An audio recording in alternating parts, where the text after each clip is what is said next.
സംസ്ഥാനത്തെ വിദ്യാഭ്യാസ മേഖലയിൽ കേന്ദ്ര സർക്കാരിന്റെ നയപരവും ഭരണപരവുമായ താൽപര്യങ്ങൾ അടിച്ചേൽപ്പിക്കുന്നതിനുള്ള നീക്കങ്ങളെ ചെറുത്തതിലൂടെ ഗവർണറുമായി ഏറ്റുമുട്ടേണ്ടി വന്നതായിരുന്നു 10 വർഷത്തെ LDF ഭരണകാലയളവ്. മുൻ ഗവർണർ ആരിഫ് മുഹമ്മദ് ഖാനും നിലവിലെ രാജേന്ദ്ര അർലേക്കറുമായി ആവർത്തിച്ച് തർക്കങ്ങളും നിയമ പോരാട്ടങ്ങളും വരെ LDF സർക്കാരിന് നടത്തേണ്ടി വന്നു. സർക്കാർ പരിപാടികളിൽ സംഘപരിവാർ മാതൃകയിലുള്ള ഭാരതാംബയെ പ്രതിഷ്ഠിക്കുവാനും സർവകലാശാല വൈസ് ചാൻസലർമാർ, സിൻഡിക്കേറ്റ്, സെനറ്റ് അംഗങ്ങൾ എന്നിവരുടെ നിയമനങ്ങളിൽ സംസ്ഥാന സർക്കാരിനെ മറികടക്കാനുമുള്ള ശ്രമങ്ങളാണ് ഗവർണർമാർ നടത്തിയത്. അതിനെതിരെ LDFും സർക്കാരും ഭരണപരവും നിയമപരവും രാഷ്ട്രീയവുമായി ചെറുത്തുനിൽപ്പ് നടത്തി. എല്ലാ ദിവസവും എന്നതുപോലെ ഗവർണറും സർക്കാരും തമ്മിൽ പോരെന്ന വാർത്ത മാധ്യമങ്ങളിൽ ഇടം പിടിച്ചു. എന്നാൽ UDF അധികാരമേറ്റതോടെ ഗവർണർ യാതൊരു എതിർപ്പുമില്ലാതെ തന്റെ രാഷ്ട്രീയ സംഘപരിവാർ അജണ്ട നടപ്പിലാക്കുന്നതാണ് കാണുന്നത്.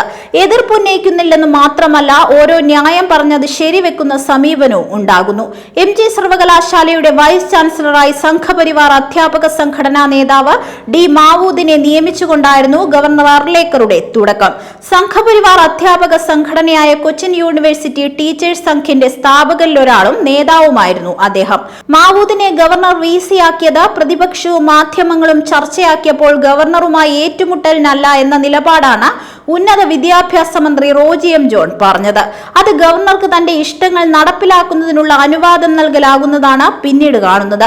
മഹാത്മാഗാന്ധി സർവകലാശാല സെനറ്റ് ലീഗ്, BJP ദേശീയ സമിതി അംഗം, വിവിധ സംഘപരിവാർ സംഘടനകളുമായി ബന്ധമുള്ളവർ എന്നിങ്ങനെ 19 പേരെ നിയമിച്ചിട്ടും UDF സർക്കാർ ചെറിയ എതിർപ്പ് പോലും ഉന്നയിച്ചില്ല. ഇതിനുശേഷം യോഗാ ദിനവുമായി ബന്ധപ്പെട്ട് സർക്കാർ ഉദ്യോഗസ്ഥരെ ഗവർണർ വിളിച്ചു ചേർക്കുന്നതും നാം കണ്ടു. അതിനെതിരെ ചീഫ് സെക്രട്ടറി കത്ത് നൽകിയെങ്കിലും യോഗം ചേർന്നതല്ല, കൂടിയാലോചന നടത്തിയതാണ് എന്ന ലോക്ഭവന്റെ വിശദീകരണത്തിൽ തൃപ്തിയടഞ്ഞ പത്യമടക്കി. ഇതിനെല്ലാം ശേഷമാണ് കാർഷിക സർവകലാശാല വൈസ് ചാൻസലറെയും സ്വന്തം ഇഷ്ടപ്രകാരം ഗവർണർ നിയമിച്ചിരിക്കുന്നത്. Doctor T. സജിതാ റാണിയെയാണ് താൽക്കാലിക VC ആയി ഗവർണർ ഏകപക്ഷീയമായി നിയമിച്ചിരിക്കുന്നത്. നിലവിൽ VC ആയിരുന്ന B. അശോക് IASനെ ഉന്നത വിദ്യാഭ്യാസ വകുപ്പ് സെക്രട്ടറിയായി മാറ്റിയതോടെ ഉണ്ടായ ഒഴിവിലേക്കാണ് സംഘപരിവാർ അധ്യാപക സംഘടനാ നേതാവായ സജിതാ റാണിയുടെ നിയമനം.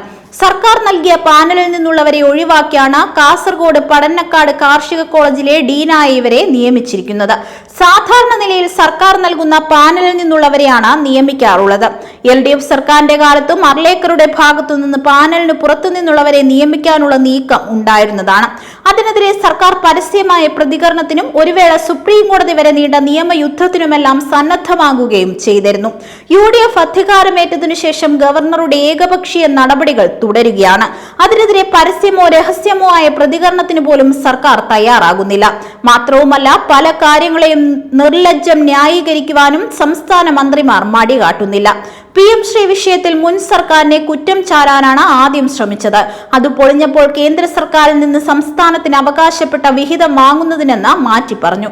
പ്രധാനമന്ത്രിയുടെ പേരുള്ള ഭവന പദ്ധതിയുടെ വിഷയത്തിൽ പൂർത്തിയായ വീടുകളുടെ മുൻപിൽ ലോഗോ പ്രദർശിപ്പിക്കണമെന്ന വിഷയത്തിലും ന്യായീകരിച്ച് നടക്കുകയാണ് വകുപ്പ് മന്ത്രി. അനാരോഗ്യകരമായ തർക്കത്തിനില്ലെന്നാണ് മന്ത്രി KM ഷാജിയുടെ ന്യായം.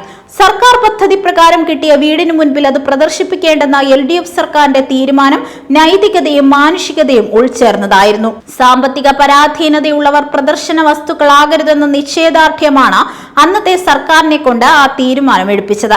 അങ്ങനെയുള്ള തീരുമാനങ്ങൾ എടുക്കുമ്പോൾ ഭവന പദ്ധതിക്കുള്ള തുച്ഛമായ കേന്ദ്രവിഹിതം തരുന്നില്ലെങ്കിൽ പോകട്ടെ എന്ന നിലപാടാണ് LDF എടുത്തത്.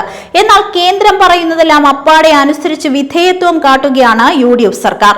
ഗവർണർ കയറി മേയുമ്പോഴും മിണ്ടാട്ടമില്ലാത്ത അവസ്ഥ വിധേയത്വത്തെയാണ് തുറന്നു കാട്ടുന്നത്.